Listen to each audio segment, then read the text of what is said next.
ये फोर्सेस का जो हमने फ्री बॉडी डायग्राम ड्रॉ किया है उसमें स्टैटिक इक्वेशंस ऑफ इक्विलिब्रियम लगा रहे हैं, वाई डायरेक्शन की फोर्सेस को इक्वेट कर रहे हैं हम। तो इधर ये प्लस, ये डायरेक्शन upward है तो प्लस एफ हो गया, इस t का कंपोनेंट इस डायरेक्शन में plus t cos d theta by 2, ये नीचे की तरफ है तो minus t plus dt cos d theta by 2 equals to 0। ये समझ में आया? Yes, sir. Yes, sir. Yes, sir. Yes. Yes, sir. ठीक है ना? सो इसको ओपन करो, f plus t cos d theta by 2 minus t cos d theta by 2 minus dt cos d theta by 2 equals to 0। ये cancel out हो गया। cos of small angle क्या हो जाएगा? Equals to 1. Theta square minus 1 by 2. so cos d theta by 2, d theta is small, d theta by 2 is even smaller, so it will be 1. So what you get is f equals to dt. Yeah. Similarly, equating forces in x direction. In x direction. So that means अगर हमारा ये direction positive है तो plus n minus t sine d theta by 2 minus t plus dt sine d theta by 2 equals to 0। ठीक है?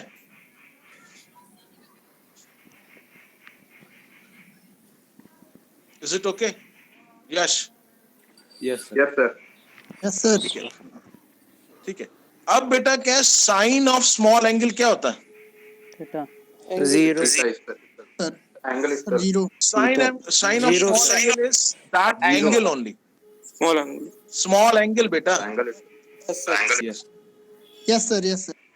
ठीक है ना? So that means you'll be having plus n minus t d theta by 2 minus t d theta by 2 minus dt d theta by 2 equals to 0. यही हुआ? Yes, sir. Yes, sir. yes, sir. So for all practical purpose, dt into d theta can be neglected and can be considered to be 0 because 0.5 into 0.5 is 0.25. So multiplication of two smaller quantities is even more smaller. So we can neglect it. ठीक है भैया? Yes, sir. So what we get is we get n equals to t d theta.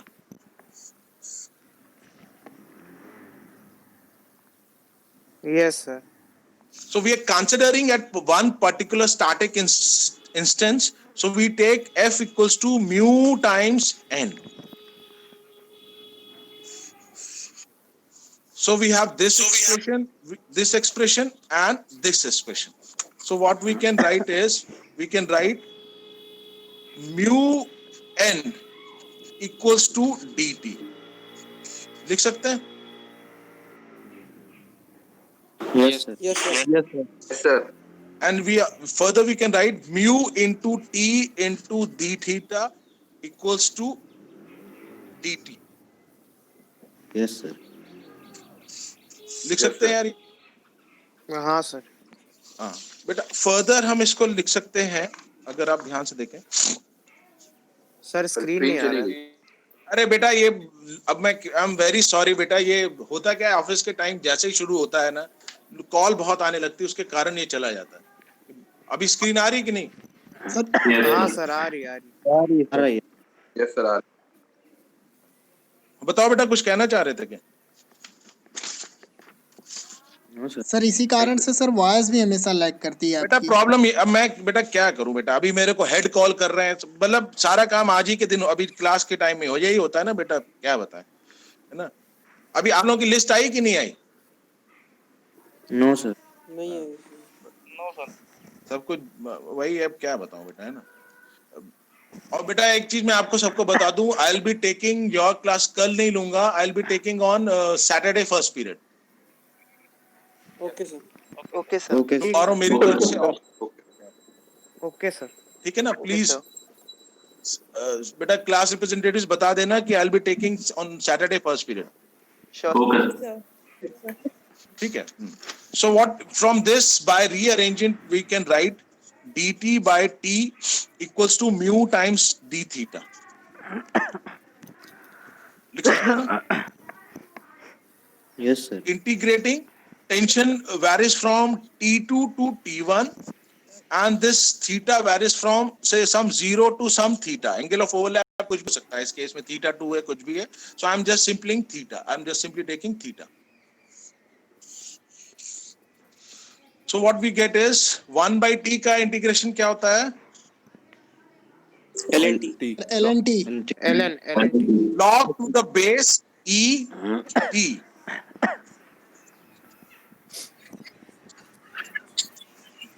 And this is mu times theta. So what we have is we have log or ln कह लीजिए आप t1 by t2 equals to mu theta. So this is the expression we get. This is the ratio of driving tension which is further can be written as t1 by t2 equals to e to power mu theta. लिख सकते हैं ना यार ये? Yes, sir. This is the ratio of the driving tension. अब आप ध्यान से देखिए कोई भी सिस्टम में the power transmission basically depends upon the difference of this T1 and T2. तो अगर आप बेल्ट पुली सिस्टम देखें so power transmission basically जो हम अगर कहें कि what is the driving force क्या है हमारा इसमें driving force जो हमारा है that is basically difference of T1 and T2.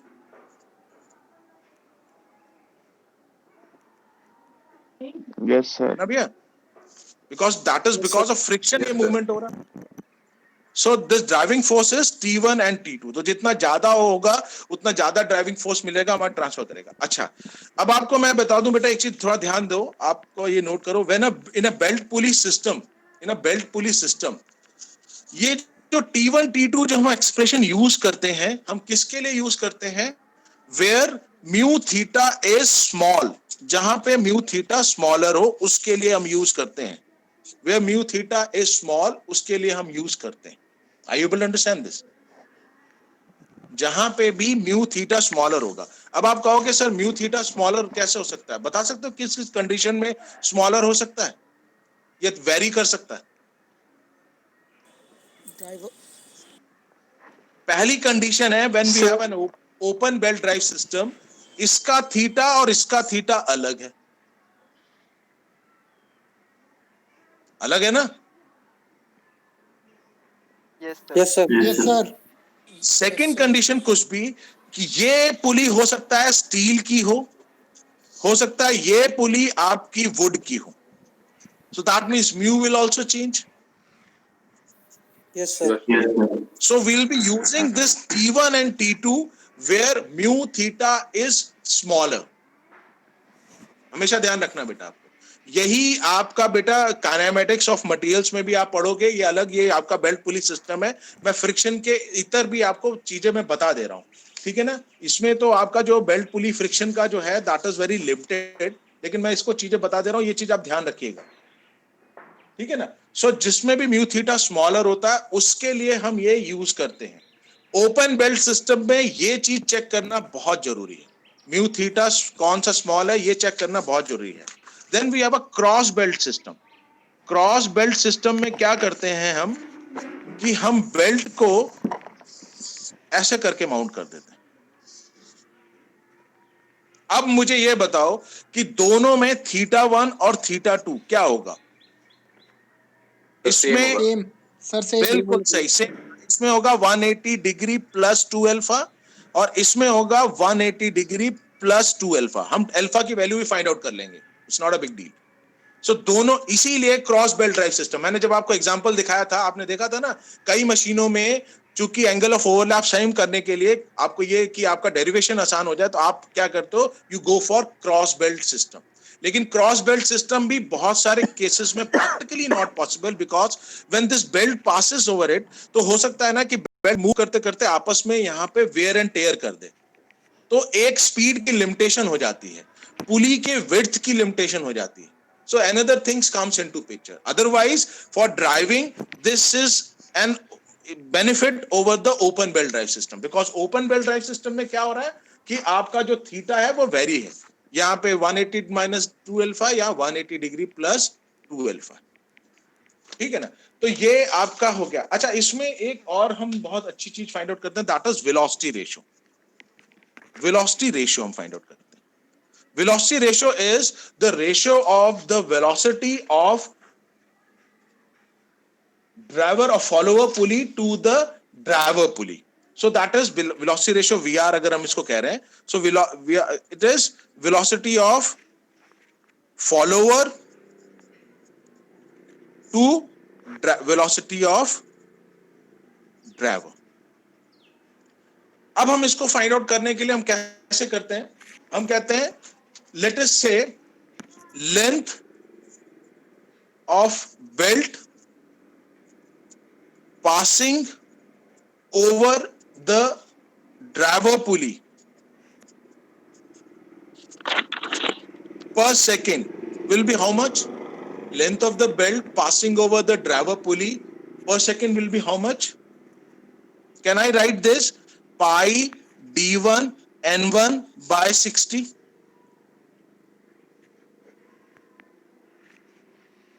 Yes, sir.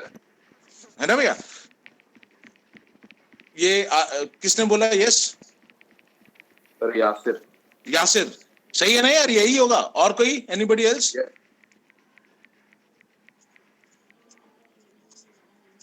Pi D revolution पर minute in one revolution pi D, so इतने में इतना पर मिनट है तो 60, ठीक है यार? सही है ना यार? Yes, sir. Yes, sir. Yes, sir. Similarly, length of belt passing over the follower pulley, follower or driven pulley will be how much? Pi d2 n2 by 60. d2 क्या चीज है यार? n2 क्या है? The diameter d2 और n2 है। हाँ, पुली का diameter. Yes. Very good. ठीक है ना? So since it is आपकी बेल्ट है वो क्लोज सिस्टम है, these two length will be same. So that means pi d1 n1 upon 60 will be equal to pi d2 n2 by 60. तो इसका मतलब क्या हो जाएगा? So what we get is this is n2 by n1 will be equal to d1 by d2. है ना यार? So d1 n1 will be equal to d2 n2. So n2 by n1 is how much? d1 by d2. So velocity ratio is n2 by n1 equals to d1 by d2. Are you okay with this? Yes, sir. Yes, sir. तो यही decide करता है कि क्या velocity ratio, हमें ज्यादा n2 चाहिए तो d1 d2 कैसा होना चाहिए, ये आ जाता है। हम आगे अगला पढ़ें, ठीक है ना? आगे बढ़े। नाउ पावर ट्रांसमिशन, जो हम पावर ट्रांसमिट करते हैं, power transmitted by a belt pulley system, this P is equal to driving force into belt velocity. Driving force into belt velocity. अच्छा, belt की velocity will be what? Pi dn by 60. अब d आप क्या ले रहे हो, n क्या ले रहे हो? Either it will be d1 n1 or d2 n2. So belt velocity is this. Now what is driving force? Driving force is T1 minus T2. This is T1 minus T2. This is how we calculate power transmission. So T1 minus T2 into belt velocity. ठीक है? अब एक बहुत important जो हमारा है कि slippage, ये सुना है आपने? Yes, sir. Oh, sir. सुना है? सर वो जो Yes, sir. n था वो RPM जब फ्रिक्शन कम होता है तो स्लिपेज हो जाता आरपीएम n आरपीएम है। ठीक है सर। हाँ, क्या कह रहे बेटा? है। और जब फ्रिक्शन कम होता है तो स्लिपेज हो जाता है।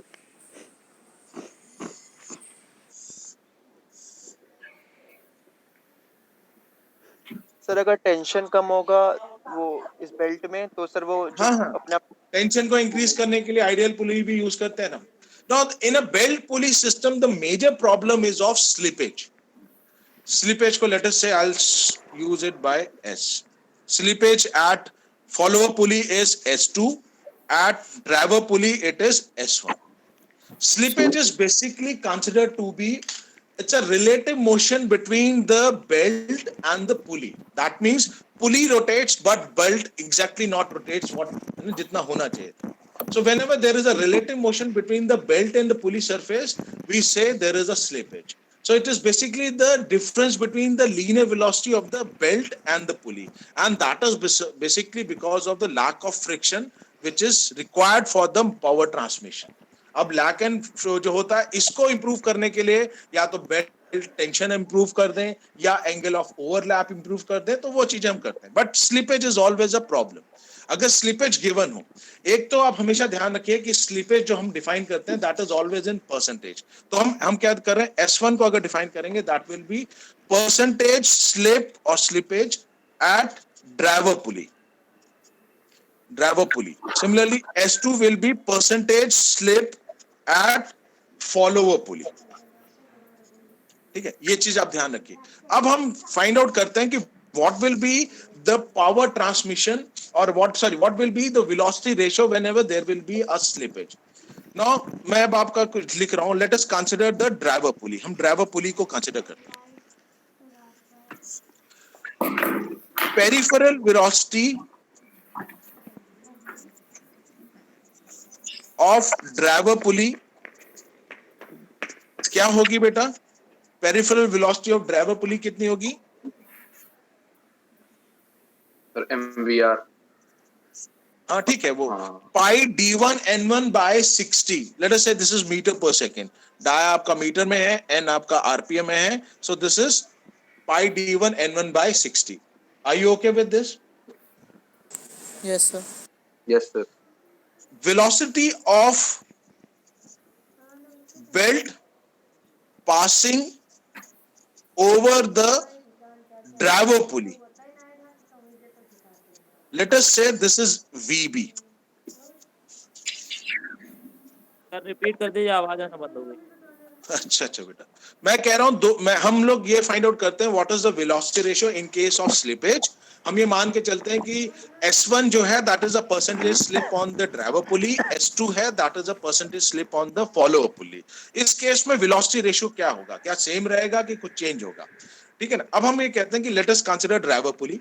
उसमें peripheral velocity of the driver pulley is pi dn by 60. d1 n1 लेंगे क्योंकि ड्राइवर पुली क्या है. Is okay with this? Yes, sir. Yes, sir.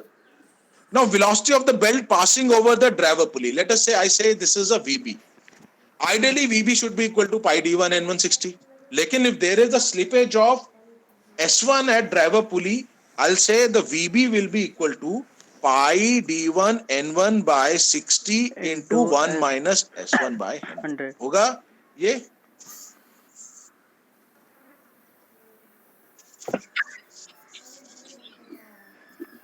Motor से स्टार्ट हुआ, ड्राइवर पुली रोटेट की, देयर इज अ स्लिपेज. ये बेल्ट उस समय स्टार्ट नहीं हुई लेकिन कुछ देर बाद स्टार्ट हुई. तो ये हो गया ना velocity of belt. Yes, sir. Now similarly coming to follower पुली,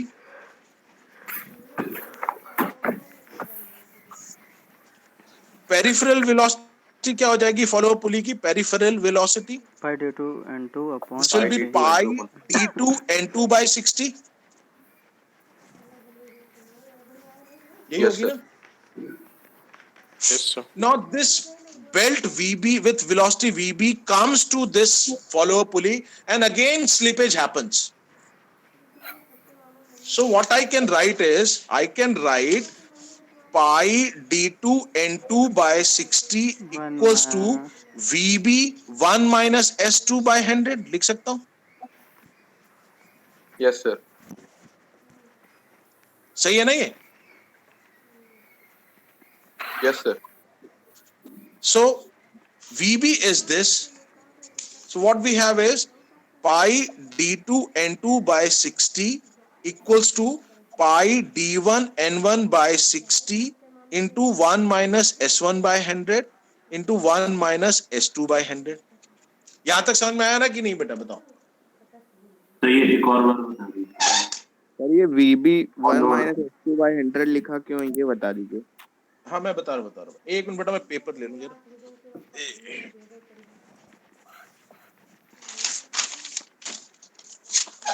हाँ क्या कह रहे बेटा, बताओ जरा। तो ये सेकंड सर वो लाइन स्लिपेज वाला फॉर्मूला कहाँ पे आ गया? 1 माइनस बेटा ये यहाँ से देखो, यहाँ देखो, यहाँ देखो, ये आपका ये जो मोटर है यहाँ पे, इस ये ड्राइवर पुली के साथ कनेक्टेड है मोटर, ऐसे करके, या मोटर कनेक्टेड है, यस सर, ये रोटेट करेगा, और चूंकि बेल्ट का फ्रिक्शन सफिशिएंट नहीं है, तो जो वेलोसिटी इसकी होगी वो बेल्ट की वेलोसिटी नहीं होगी, यस रिडक्शन हो जाएगा। यस सर, ये रिडक्शन हो गया, मैंने आपको दिखाया, कहाँ गया यार कागज, ये रिडक्शन दिखा दिया मैंने। यस सर, अब जब ये बेल्ट यहां पे जाती है, इस बेल्ट के कारण ही तो ये पुली रोटेट करेगी, यस सर, इसके कारण, इस वेलोसिटी ऑफ बेल्ट के रिडक्शन होने के कारण उतनी ही वेलोसिटी यहां मिलेगी। यस सर, वो मैंने ये दिखा दिया, कहाँ गया यार, okay, this will be equal to pi D two n2। Yes sir, ये VB यहां से यहां डाल दिया, ये यहां तक, ठीक है फिर बेटा। Yes sir, So what we get is, whenever there is a slippage, so using N2 by N1 will be equal to D1 by D2, बाकी सारी चीजें कैंसिल आउट हो जाएंगी,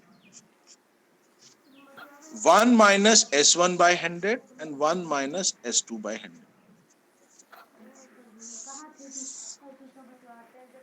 So this is the velocity ratio we obtain whenever there is a slippage. ठीक है। Yes, So sir. next topic is finding length of belt, जो आप normally हम लोग यूज करते हैं, जो आप टॉपिक्स पढ़ते हैं तो उसमें ये सारी चीजें फाइंड आउट करते हैं। Length of belt find out करनी, length of belt find out करने के लिए let us consider a belt pulley system. मैं ओपन बेल्ट ड्राइव सिस्टम ही कंसीडर कर रहा हूँ, ठीक है ना। ये सेंटेंस मान लीजिए, this is O1, this is O2 and this distance is x।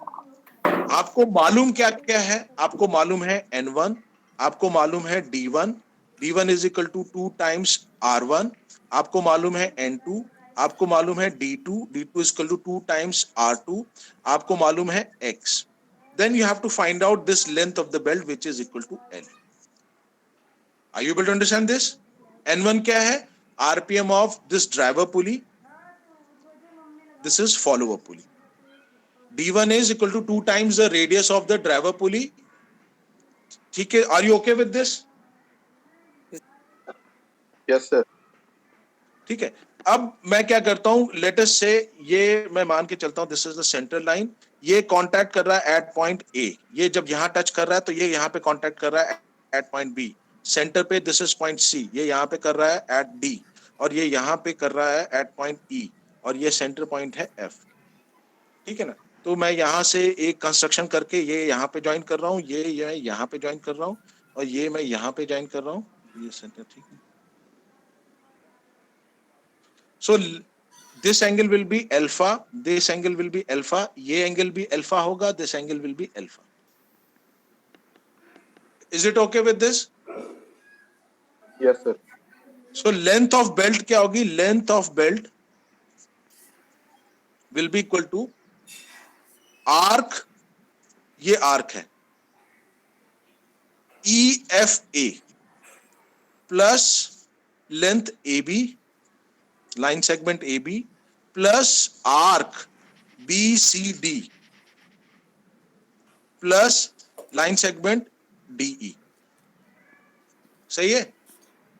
Yes sir, sir It can also be written as twice of, अगर मैं इसको एक सेंटर से कंसीडर करूं, it's all symmetric, तो I can say twice of FA arc FA, ठीक है ना, यहां से यहां तक, plus AB plus arc BC, ठीक है। यस सर, अब हम फाइंड आउट करते हैं what is the value of F A. Arc F A की वैल्यू क्या होगी? आर्क एफ ए की वैल्यू, अगर आर्क देखो नोन वैल्यूज क्या है, R1 नोन है, R2 नोन है, X नोन है, तो आर्क एफ ए क्या हो जाएगा यार? Arc is equal to R R1 थीटा, R1 यही होगा ना? yes sir R1 Yes, sir. R90 plus alpha. R1 180 plus 90 degree plus Plus alpha. Alpha. ये चीज ध्यान रखना, ये यहां पे अल्फा जो होगा that will be in degrees. सही है? अगर यहां पे आप पाई बाई 2 लेते हो then it will be in radians. चूंकि यहाँ पे आप R1 से मल्टीप्लाई करते हो तो इसीलिए it is always advisable it should be pi by 2 और ये should be in radiance. Radian. सही है? Yes Yes, sir. sir. तो ये चीज ध्यान रखो, एक चीज यहाँ पे कर लिया, कोई बड़ी चीज नहीं है। अल्फा हम फाइंड आउट अभी करेंगे। सिमिलरली हम अगर आर्क बीसी को देखें, arc BC is how much? R2 is a known value, ये क्या हो जाएगा? Pi by 2 minus alpha. Alpha हमको फाइंड आउट करना, हम कर लेंगे। अब हम ए बी लेंथ को फाइंड आउट करना है।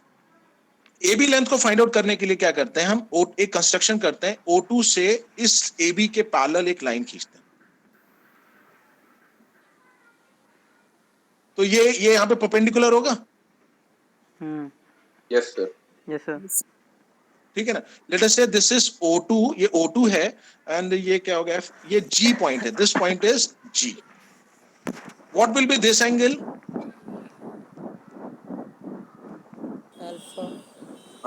अल्फा ही है, Yes, sir. This angle will be alpha. अब हमारा सॉल्व हो गया। अब आप इसमें देखो, इसमें हमको ये x डिस्टेंस मालूम है, so we know one of its arm which is hypotenuse. And what is this distance? GO1। ये डिस्टेंस क्या है? R1 minus So R2. GO1 in a triangle, ये ध्यान से देखो, ट्राइंगल क्या हो गया? O1 O2 and G in a triangle, O1 O2 and G। GO की वैल्यू कितनी होगी? GO value is what? R1 minus R2 हो गया।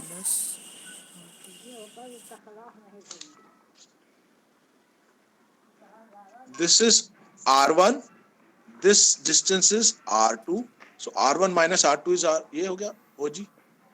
Yes sir. ये distance is same as this distance by construction। Yes sir. ठीक है ना? So GO is R1 minus R2। तो हमको ये मालूम है साइड, ये साइड तो x distance हमको मालूम ही है, तो हम कह सकते हैं कि sin alpha is how much? Sin alpha is R1 minus R2 by x।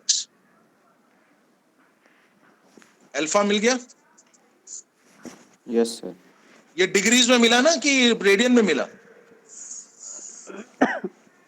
Degree.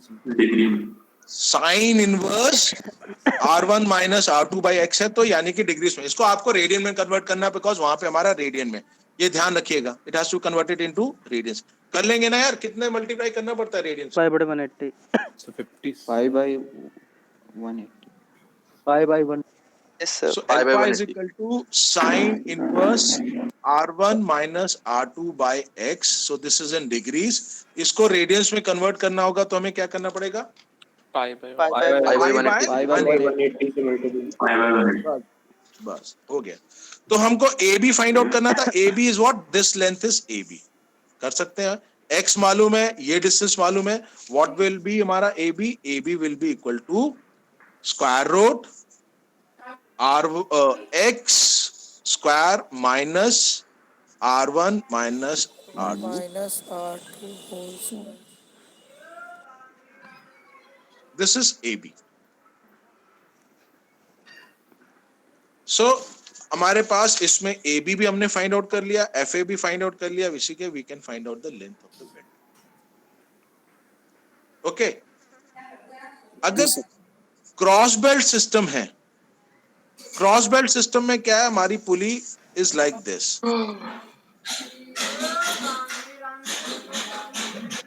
इस केस में what will be the L? या फाइंड आउट कर लेंगे? ट्राई करें हेलो, ये कर लोगे ना? करेंगे सर कर लेंगे सर।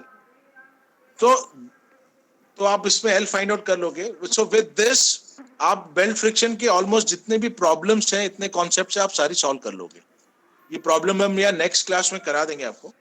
इतने कॉन्सेप्ट में आप जितने भी बेल्ट फ्रिक्शन की प्रॉब्लम्स हैं वो सारी सॉल्व कर लेंगे। किसी को कुछ पूछना है?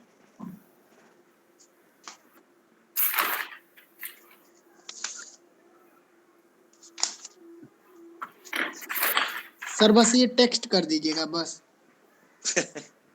तुम यश, क्या नाम है बेटा आपका? यश बेटा, ये राइटिंग मुझे खुद देख के शर्म आती है। तुम कैसे यार, मतलब लेकिन सर हम लोग समझ जाते हैं ना, क्योंकि सर हम लोग पढ़ते हैं।